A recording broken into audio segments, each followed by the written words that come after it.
અરે રે મેલડી બજારમાં ને કરવું એટલે લોકો એવી વાતો કરે છે જો મેલડીનો દીકરો આવ્યો મારી મેલડી જોવે છે મારા જગતની જરૂર નથી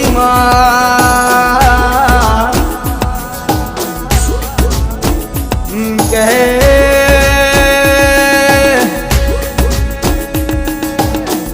ઓ મારી મેલડી હોભળ ન હજુ પેલું પગથિયું છે હજુ તો આગળ તારે લઈ જવાના બાકી છે માં એક દાડો એવો છે દુનિયા વેટિંગમાં ઊભી રહેશે આ મેલડીના દીકરાના ટાઈમની હોય અરે મારી મેલડી તારો વિશ્વાસ તારો ભરું હોશ મારી